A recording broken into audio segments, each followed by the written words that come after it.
everyone. Thank you for joining us for today's Online and Professional Education Leadership and Innovations webinar series. My name is Dejanae Beaver, and I am a program manager for Michigan Engineering Online and Professional Education. A little bit of housekeeping before we begin. You are welcome to ask questions throughout the presentation by putting them in chat. And then there will also be a dedicated question and answer period following the presentation. And now it's time to welcome today's speaker, Emily Morash. Emily Hampton Morash is a facilitator, trainer, emotional intelligence coach, keynote speaker, and self-proclaimed recovering nonprofit executive. After 2 decades of watching good strategies get derailed by miscommunication, misinterpretations, and stress, Emily decided the workplace needed a lot less mayhem and a lot more mindfulness, so she built a career around it. Today, she works as a factional chief cultural officer, helping organizations fix their culture from the inside out through leading workshops and providing coaching that helps leaders ditch their autopilot reactions and learn how to connect and engage with their teams. She's a certified mediator, emotional intelligence coach, and everything DISC and 5 behaviors facilitator, as well as the creator of programs like the Mindful Leader Practice, the Communication Compass, and the Identity Trap. She's also the author of Unfunk Yourself, Leading Mindfully in the Midst of Mayhem, a neuroscience-backed leadership guide that's as candid as it is practical. And now I'll turn it over to you, Emily. Welcome. Thank you. Hi, everyone, and welcome to the webinar. I'm so glad that you joined today. I know mindfulness is a topic that's floating around these days, kind of become a buzzword a little bit. So we're going to break some of that open. But I wanted to, first of all, I'm thrilled that Sydney and Dejanae asked me to do this and to have this little 30-minute webinar with folks to kind of introduce people to what I do and how I do it and why it matters in the workplace. And so we're going to do a little snippet of some mindfulness work today, some self-awareness work that will open your eyes a little bit to why mindfulness is important in the workplace. And I think we kind of get lost sometimes with what is mindfulness, and it doesn't require like lotus position or incense or singing bowls. That's not it at all. It's actually more about emotional intelligence, self-awareness, and empathy. So we're going to dive into it after I fight with my PowerPoint presentation. So what we're going to talk about in our short time together today is what is mindfulness, what it is, what it's not, why it matters at work, why it matters with communications, relationships, resilience when it comes to conflict and burnout. There's a short self-awareness assessment. It's in the chat. It's a motivational assessment that we're going to do together. And we're going to explore what motivates you and why what motivates you doesn't motivate everybody, and then how to navigate that. And then you're going to leave with 3 practices that you can apply this week. So you are walking out of this 30 minutes with an immediately applicable tool and a resource and some suggestions on how to use that in the workplace. And so as we go through, just bear in mind, everything that I'm providing in this webinar today is yours, and you can use it with your teams when you get back to work today. So let's talk a little bit about what mindfulness is. John Kabat-Zinn's definition is my favorite. He's if you don't know who he is, he's professor emeritus UMass Boston. He's also in psychology, and he's also the founder of the Center for Stress Reduction at UC San Diego. He's a fascinating human being. You can find him on YouTube. You can find his meditations on YouTube. He's great. But his definition is mindfulness is allowing awareness to arise by paying attention on purpose in the present moment, non-judgmentally, which sounds like great on paper, right? Like, oh, yeah, no big deal. I can do that. Except that's not what we do. And the reason we don't do that is because we are really run by our emotional center, believe it or not. We like to think that we're logical creatures that get emotional once in a while, when really we're emotional creatures that when we're calm can be logical. So what we're dealing with a lot of times is we're making snap judgments and snap decisions about various stimuli in our environment. So, if somebody's late to work, a lot of times we make a judgment that they're lazy or they can't manage their time, and we don't we don't really know. We're not allowing awareness to arise. We're not being curious. We're not observing. And that's what that awareness is curiosity and observation, not snap judgments. By paying attention on purpose, we don't always pay attention. Now, I can't see you guys. I know you're there, but I can't see you. But I wonder how many of you have your phone right next to you, right? Or maybe in another screen, you've got me on one screen, but over here, you've got an email. We're always distracted. And part of it is that's kind of how our brains are wired. It's a survival thing. We're wired to be distracted by what's coming in and out of our vision plane. And it's so that we can make sure whatever is coming in is not dangerous. But modern life, modern work life, we're so overloaded all the time. Screens everywhere. I don't know if anyone's got an Apple Watch or a smartwatch. This thing's dinging all the time, as well as your phone. And then you've got your email popping up. We're constantly distracted. So our ability to actually focus in is limited because we have all these things going on. And that then limits our ability to allow awareness to arise. And then in the present, that's tough. A lot of us are thinking about stuff that happened earlier today or maybe happened yesterday, something we've got to talk to somebody about. Maybe it was an argument you had with your spouse, your significant other, your child, whatever, or somebody you work with. Or maybe you're worried about something you have to do after this webinar. Um, and oh, I'm not sharing my screen. Uh-oh. Hold Nope, on. it's just Sorry, I you. just got a note that I am not sharing my screen. I'm so sorry. Hold on, you guys. Technical difficulties.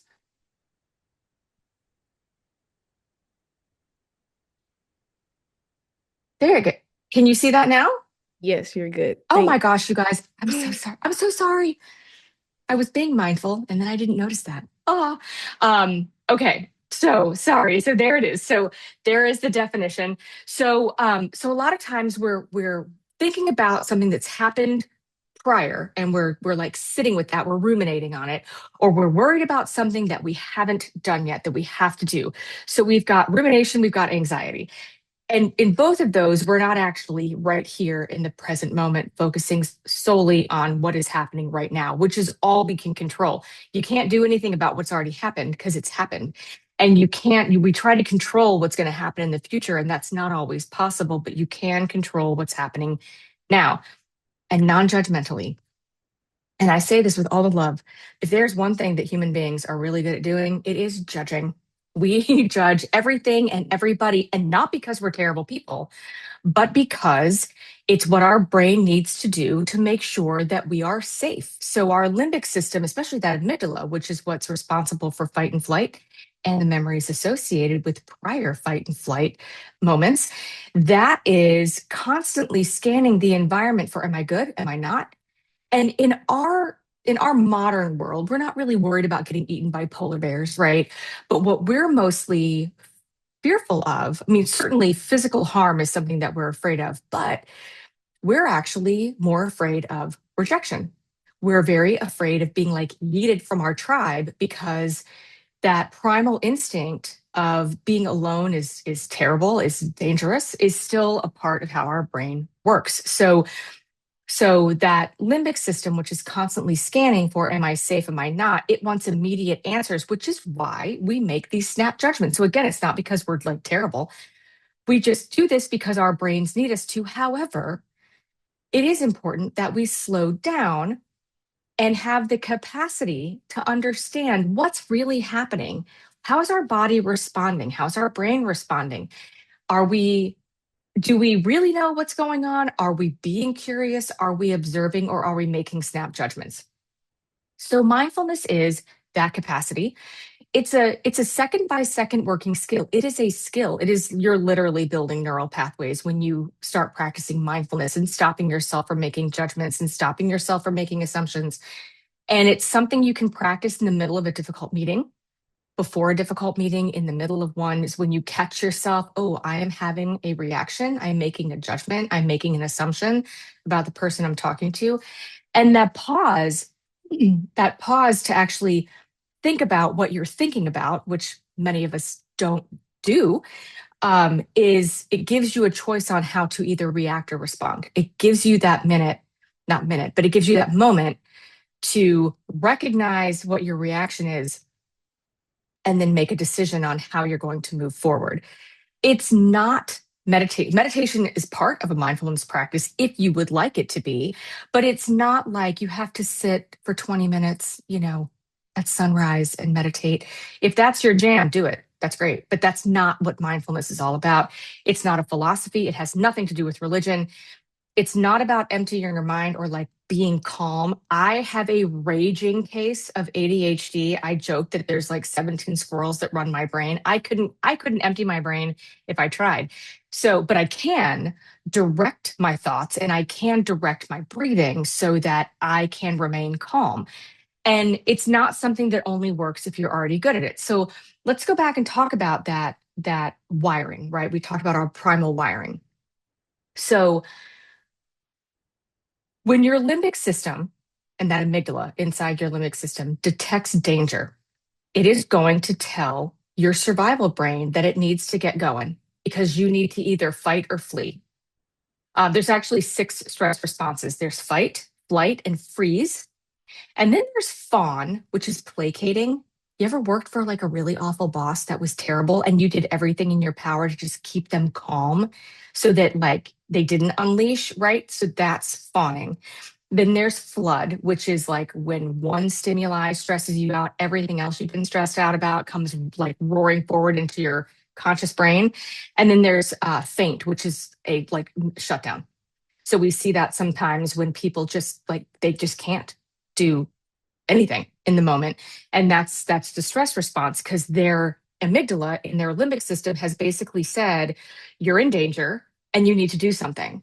And so the survival mechanism in our brain is like, oh my gosh, I don't know what to do. And so those are the six stress responses. Important to know that your limbic system cannot tell the difference between physical stress, like a physical threat, and emotional stress, and will treat it the same way. So, like, if your neighbor's dog that you don't know, but it looks kind of mean, is running at you, and you have that, that response where you're like, oh my gosh, I need to run from the dog, unless you're the kind of person that stands and fights a dog, I'm not sure. But when you get a snarky email, or you get that Teams message that's like, I need to talk to you, or something happens that your brain isn't quite sure, it will respond physically the same way that adrenaline rush, the cortisol rush, it responds the same way. So when we talk about being mindful, it's recognizing the body is having that response and then sitting with it and being like, what am I actually responding to? So if I get this snarky email from somebody and I have that visceral response, I need to sit with myself and say something like, okay, how am I actually interpreting this email? Like, am I interpreting this in a way that maybe that's not what they mean? Because digital communication is terrible. There's no tone. So the mindful part is, what am I actually telling myself, and is it real? So why does this matter at work? Well, because how you communicate is influenced by how you're interpreting the stimuli around you. And so the relationships that we build at work and elsewhere are built on small moments of trust building. It's not like big, think about like your best friend. You guys didn't become best friends over like one big thing. It was little small things that built the trust and the love between you. It's the same thing with, your significant other. And so being present is what lets the other person know that you're paying attention. And then resilience is a great benefit of being mindful. Burnout is often less about workload and more about your nervous system, that limbic system telling your survival brain you're in trouble all the time, that nervous system response running past what it can actually hold. And a lot of people, and I'll bet, I don't know how many people are on here, but I'll bet you there's a good chunk of you that feel like you're in burnout, and which is valid. Modern work right now is tough. We are overloaded. There's a lot going on in sociopolitically, socioeconomically. There's just a lot happening in our world, and we don't live any part of our life in a vacuum.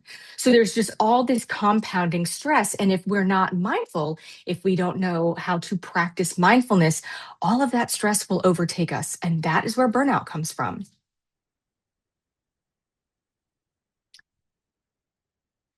So, what we're about to do is link mindfulness with self awareness, with understanding yourself, what drives you. Self awareness is the key to emotional intelligence. We talk a lot. I mean, emotional intelligence has become a buzzword too. So we need to know what that means. But the cornerstone of emotional intelligence is self awareness. So when you think about emotional intelligence, it's self awareness and self management, and then social awareness and relationship management. But without self awareness, you don't know how to manage yourself. And if you can't manage yourself, then you certainly can't be aware socially of what else is going on. If you don't know your own triggers, you can't understand other people's triggers. And if you don't understand other people's triggers and you're not very socially aware, which is where empathy lives, it's very hard to manage relationships authentically and well. So you cannot manage what you can't see. And what you can't see about yourself, which is the mindless piece, right? Like how many times you sit and think about what you're thinking, why you're thinking it, what the root of that is. We don't often do that. And so that's doing a lot more work than you can actually notice.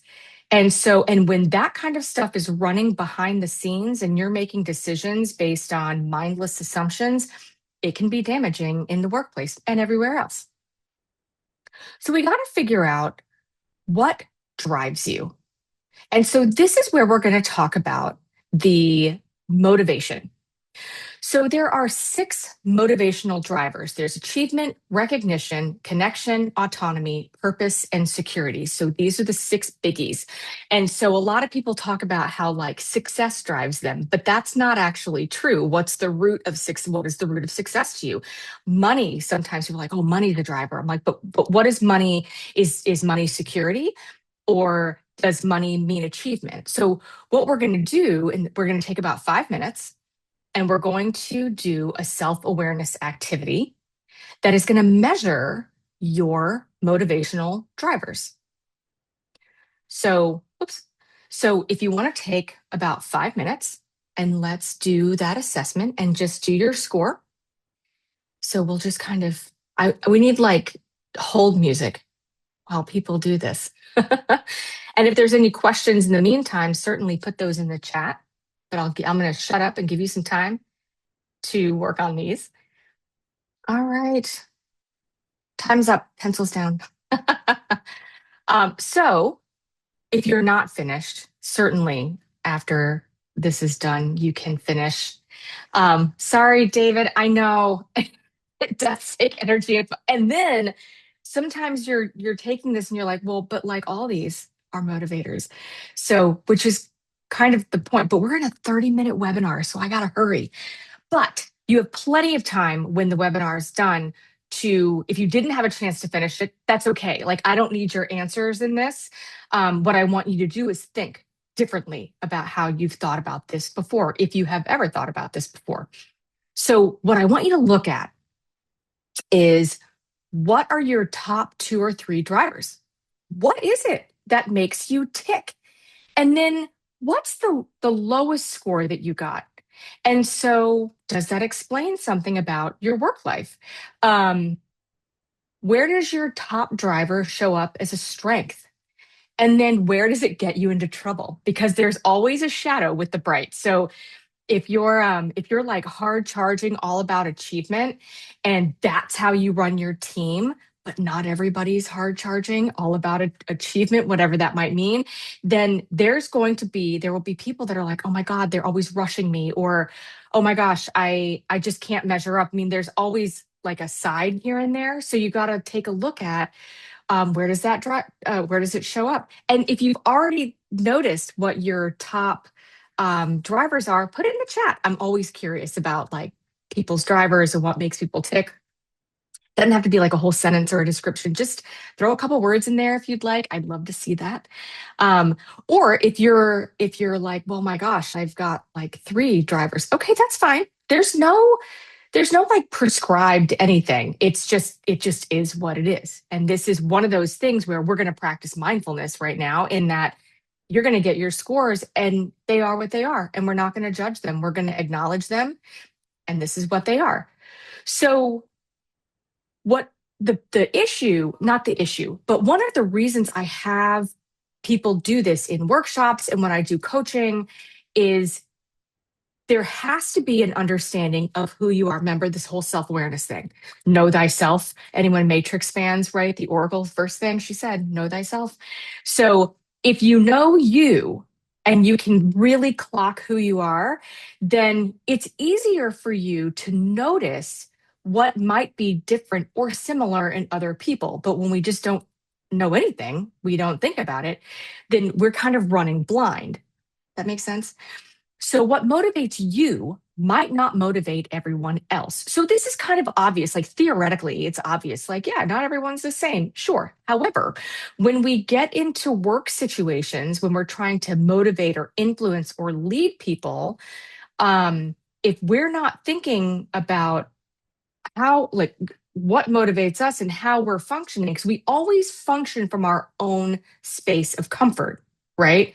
Um, we're not necessarily leading people the way they need to be led because we don't have this data. This is data that you're filling this thing out. You have this whole ton of data on yourself now. And you can take this and have your team do it. And then you get data on your team and then use it as a team building exercise or at your next staff meeting. Have everyone do this and then compare notes. And you will get so much information. And I'll bet you there will be a ton of aha moments in the room when people start to realize that, oh, this person is motivated differently than I am. In the mindful leader practice workshop, there's also a communication style assessment that just blows people's brains. Like it's just, there's so many differences in how we communicate.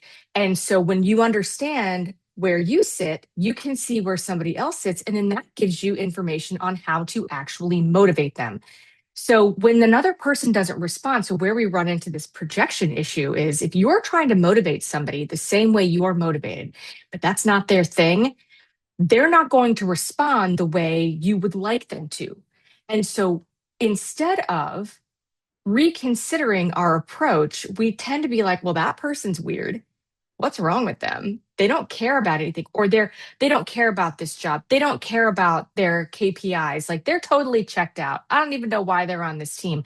And we start to make these assumptions about people because we're not allowing awareness to arise in the present moment. We're actually making a snap judgment about somebody, even though we don't have the proper data. So this resource is an opportunity for you to gather data on the people that are working with you and for you so that you know how to lead them better in the motivational space.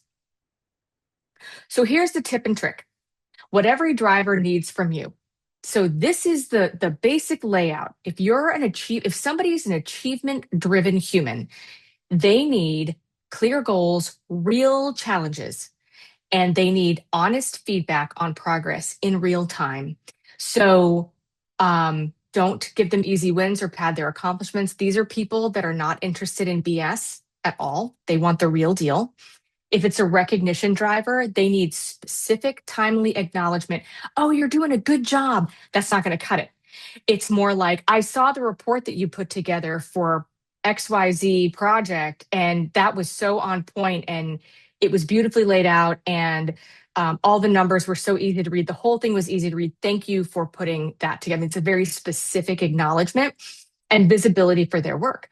And so underestimating how much genuine appreciation matters is an issue because, see, some people aren't motivated by recognition. In fact, recognition irritates them. And so that's how they treat their team. But if you have recognition driven people on your team, you're going to lose them. If it's a connection driver, they need time to like build rapport and build trust. They want a sense of team. They want to feel like you care about them as a person, which of course you do, but that might not be your outward expression of motivation. Don't treat them as a resource or skip the human part. If autonomy is a driver, then they need room to work, trust, and ownership of their outcomes. If there's micromanagement happening at any level, that is not going to motivate them at all. In fact, it will be a demotivator and that you'll lose productivity from that person. If they're purpose driven, they need to know why the work they're doing matters. What is the context? and align it with their values. So if they're having to work on tasks without meaning, or you just assume they'll figure out why it's important, that's not necessarily going to fly with that person. And if it's a security driven person, they need clarity, they need structure, and advance notice of change. Security driven folks tend to be a little bit change averse. So, which isn't a bad thing. It just takes them a minute to get used to whatever the changes might be. So avoid springing new things on them, and being an ambiguous leader. That's never going to help in that situation. And ambiguity isn't really a good idea anyway, because our brains don't like it, which is where we come up with assumptions.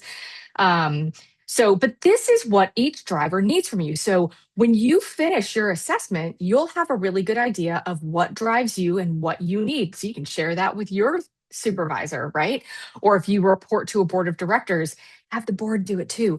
But this gives you such a good idea on how to work with the people who report to you and work with you. So, what are you going to do with this now? So now that you know this about yourself, and now that you understand that most of us are kind of like plodding around this planet fairly mindlessly because we've never really been taught to be mindful. And even if we have, we might not have a grasp on it or how to actually practice it. You're going to start practicing mindfulness in these very small and repeatable ways.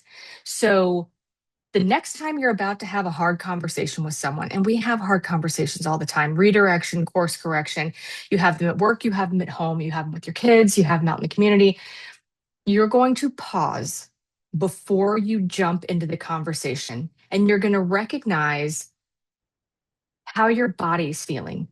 Are you feeling fight or flight? If you're getting that adrenaline rush, I call it lightning strikes, like that feeling that you get in your gut.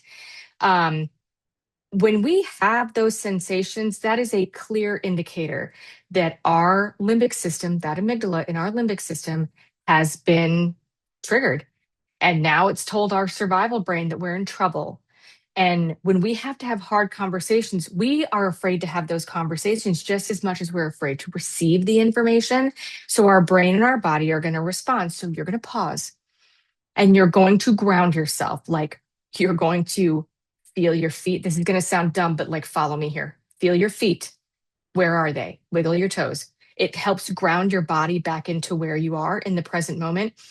Breathe and like make sure that you're breathing fully and name what you're feeling. I'm feeling fear. I'm feeling disappointment. I'm feeling sadness. I'm feeling frustration. What is it? And then acknowledge that that's what it is. When you take a minute to acknowledge this, to feel what you're feeling, then you can tame it, name it to tame it. The with the people on your team, I would like you to do this with your whole team if you can, but if not, just choose one person and find out their top driver and ask them, what is it about this work that you love?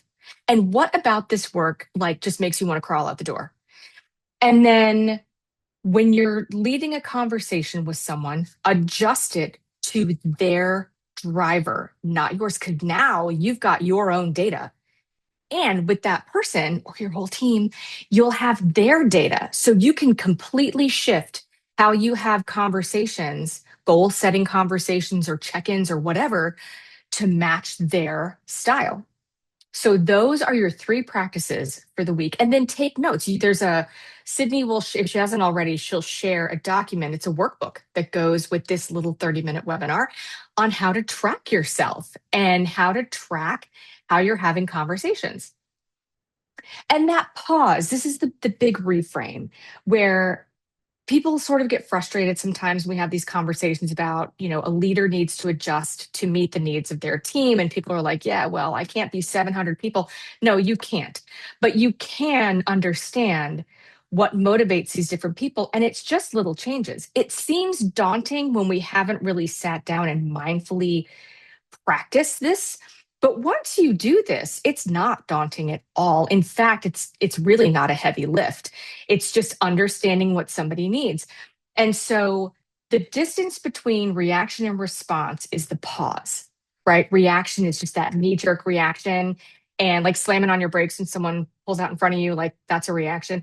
And response is thoughtful. And that 60-second stop, that pause, that is how we become much more clear in our communication, how we honor relationships better, whether it's at work or elsewhere, where we build resilience in the moment of stress. So I always say mindfulness isn't the whole answer. It's not a cure all. It's not like, take this mindfulness pill and you'll be cured. But it's a doorway to the answer to some of the stress problems that we have in the workplace. That if we just pause and we allow awareness to arise by paying attention in that present moment, non judgmentally, then we're able to actually see the true picture, not the small perspective picture that our assumptions draw. What question? That was a lot in 30 minutes. That was a ton. But what questions might you have about mindfulness or the motivation, the assessment itself, or how to get other people on board? What questions do you have? You can throw them in the chat. Oh, that's a good question. So, how do you make sure someone takes the assessment without writing what you want to hear? And Michael, yes, you can get a copy of the slides. I'll make sure to give those to Dejanay and to Sydney. So, when you when you sit down with someone and ask them to take this, explain that the reason you want to know this is because you you're working, you're their supervisor, or you're working with them on a project, and you want to make sure that the communication is clear and that like you're making sure you're on the same page. And in order to do that, you need to really understand what drives them and then share. One of the best ways to get somebody to tell you something is to share something with them. So if you're like an achievement kind of person, you can say like, I'm achievement driven. So what that means is I'm always looking for a big challenge, and I'm always looking to like beat the budget and beat the time frame. But that might not be how you are motivated. And if I'm treating you like you're motivated the same way I am, we might lose each other. And I don't want to do that. That's why I'm interested. So, um, so please answer this honestly. Like, don't tell me what you think I want to hear. Like, tell me what really does drive you. And that's a good way. And of course, there needs to be some trust there. But usually when you have a conversation that way, it gives people an idea that like, and I think this might go to David's question, what if my team doesn't want to offer an assessment? Why not? What is going on? What's the team dynamic that people wouldn't want to do a motivational assessment? Is there distrust? Is there unhealthy conflict happening on your team? Is there a feeling of undermining where people are going to feel like, oh, you're going to weaponize whatever information I give to you? Like that's a culture issue on the team. So the what if, it could be, um, just saying to your team, listen, I actually I have a client that just did this a couple of weeks ago where I was like, you're gonna have to like be super courageous and you're gonna have this conversation. And it went something like this. I know that we have conflict issues on this team, and I know that we don't have a whole lot of trust. And I don't like that. And we need to figure out a way to correct the dysfunction on this team. And I'm not blaming anyone. I'm not saying it's anybody's fault. We're all kind of swirling in this dysfunction because that was what was happening. And one way for me to understand how to work best with you as we start developing a better culture on this team is to understand you more fully. So they did the motivation assessment, they did a communication style assessment, and they had me come in and do like a little like styles workshop to kind of get people to understand how other people are functioning. But David, I think, it's just being honest in why you want it from them. I did this thing at this webinar. It was kind of cool. And I learned some really cool stuff about myself. And it occurs to me that I might be just treating everybody else like I would like with my own motivational style. And that's not how we should do that. So I'm trying to find this from you. Um, I don't know if that answered your question, but like, like being honest and calling out, like, I just want to know how I can be a better leader for you. Because that's what it comes down to. And then how can a formal practice of meditation help out being mindful during the day? Oh, Robert, what a great question. So the cool thing about meditation, what it does is it gets, even if you can't, if you have 17 squirrels in your brain as well, you can't clear your mind, but that's not what we're trying to do. What we're trying to do is actually calm the mind. So when we can focus, one of the reasons we do like a meditation class, I'm like, focus on your breathing. It's not some like woo woo thing. If you're focusing on your breathing, you are actually pulling your thought process into inhale for however long and exhale for however long. And that is where your brain goes. It's not sitting on that awful meeting, that terrible person. And if that awful meeting or terrible person kind of come into your brain, which it will, you let it pass through. You go right back to counting your breath, or you go right back to, if you're listening, some people do like meditations with music or with like bird song or whatever, and you go back and you focus on that bird song or the breathing or whatever. What you're doing is you're calming your brain down. So there's a name for this. It's called parasympathetic nervous system response. When we get spun up, when our nervous system, when our amygdala is like, whoa, we're in trouble, right? It's like a dimmer switch, right? Like it doesn't go on off. It's like, it kind of ramps up. Like if you're driving on the highway, and I've driven on y'all's roads in Michigan, so I know. And so you're like constantly looking at the other guy, but so your dimmer switch is a little bit on because you're already like scanning your environment. But the minute somebody cuts in front of you and they hit the brakes, it goes like right up to 11. So that is sympathetic nervous system response. So what we need to do to get ourselves back into parasympathetic rest and digest, where everything goes back to baseline, is honestly through breathing. And so it's breathing because you want to oxygenate the body and you want to be able to bring your blood pressure back down. But really, what you're doing is you're pulling your focus to something that is not the thing that is stressing you out. So, how a formal practice of meditation can help with mindfulness is they hold hands.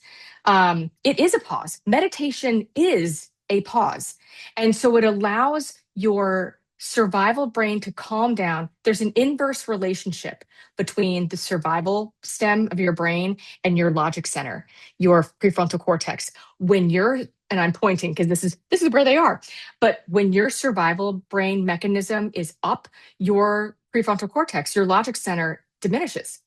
So the calmer you are, the more logical you are, right? The more hyped up you are, the less logical you are. This is why people get into bar fights. Like there's nothing logical there. And so having that pause throughout the day is what allows us to be more mindful and to take that pause and ask ourselves, what am I thinking? What am I telling myself? Is it the truth? Is it an assumption? Am I observing? Am I being curious, or am I making assumptions? Um, at what point is it appropriate to introduce judgment? Yes, it's important to try to meet people's needs where they are. What if someone's truly, what if someone is truly toxic? Or perhaps you have a highly dynamic environment with constant change. Someone who values stability is not going to be a fit, and that is accurate. And that, so this, I just should be like another webinar, because that is when you're interviewing somebody for the job, or you're working with somebody and you're like, and we've kind of all had to have these conversations where it's like, I don't think this role is a fit for you. And not because you're incompetent, but because it doesn't meet your needs. And so, and that's not really a judgment, that's really a truth. So it's different than being like, that person sucks at their job. It's more like they're a competent human, but the dynamic of the environment is not healthy for them. It's not, this isn't what they need. Um, Somebody who's toxic, well, that is a different conversation. That is a, how are you so I would ask, how are you defining toxic? How do you know they're toxic? Is it something where they're just annoying, or are they really toxic? And like Michael, I'm sure you have a whole laundry list of what this person, how they make other people feel, and the toxicity there. But that's the question to ask is, are they a squeaky wheel? Like they're trying to get accommodations, or they're trying to get somebody's attention or whatever. So are they a squeaky wheel, or are they really toxic? And so if they're really toxic, then documenting the toxicity and the very specific examples of the toxicity is necessary, because then that actually rolls into like an HR thing, right? If you have somebody toxic who needs to go, then that's more of an HR conversation. But it still is one of those things where you stop and you're like, what am I telling myself? What do I think is happening? Could there be something else? This happened recently with a company I've been working with. Somebody needed accommodations for an issue, and that accommodation wasn't necessarily being met. So they were the squeaky wheel. And there was a complaint that came in from somebody that and the word they used was toxic. They also used narcissistic. And so when we started looking at like, well, what's actually happening, it occurred to me that there was a frustration because this person needed this particular accommodation. The company couldn't provide the particular accommodation, so they didn't know what to do. So they just didn't do anything. And so now this person's getting frustrated because they need the accommodation. And this person's like, you're so freaking toxic because that's all you're talking about. And you're turning everybody against us. It was a mess because nobody was actually communicating clearly to one another. So, but those are the questions that I would ask is it really toxic? And if it is, go the HR route. um, and again, it's having that conversation with someone who, if they're a stability driven human and they're in a fast paced, ever changing environment, that's not going to be good for anybody. So, and that's a hard conversation to have. You're not firing them, but you're definitely bringing that to the forefront of the environment looks like this. This is your driver, though. I'm not, can you see how this doesn't fit? So, I hope that was helpful. But and it's that's like it feels like a watery answer, but I mean, these are the things that we have to think about, and then having those conversations honestly with people about what may or may not be a fit. Well, I don't see any other questions coming into the chat. So I do hope that you, oh, thanks, Michael. Um, I do hope that you guys got something out of this. I know it was fast and it's a lot of information. Feels like drinking from a fire hose. But this is really important stuff. And so if this was interesting, I am doing a couple of other webinar, not 30-minute. I'm doing some workshop sessions in September, and then again in like end of October into November. One is on recovering from burnout. So if you or anyone that you work with is in the throes of burnout, and a lot of people are, there's a whole series on, and it's gentle and it's helpful and it's immediately applicable. And there are a lot of great tools that I'll provide. It'd be great to see you there. There's another on healthy conflict in the workplace, because conflict gets a bad rap. Um, no, like nobody wants to be like, I'm going to go into conflict today, but conflict isn't necessarily a bad thing. So it's all in how we view conflict and how we navigate through it. And so that is happening, I believe, end of October into November. And then always in the summer, I run the mindful leader practice, which is an in-person, and it is my favorite to run. It is the most impactful, actually, and it takes pieces of like the burnout pieces in there. The healthy conflict is definitely in there. There's a ton on communication behaviors. It's a very cool workshop. So if you're interested, I would love to see your names on the rolls for those. But other than that, I'm so thrilled that you guys were here. Thank you for taking a hunk out of your day and hanging out and doing the assessment. But seriously, take this assessment to your team. Take it home. Oh my God. Take it home. Do it with your best friend. Do this with your spouse. Do this with your kids.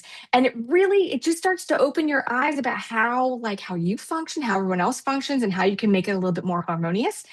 But other than that, thanks so much, you guys, and have a wonderful rest of your week.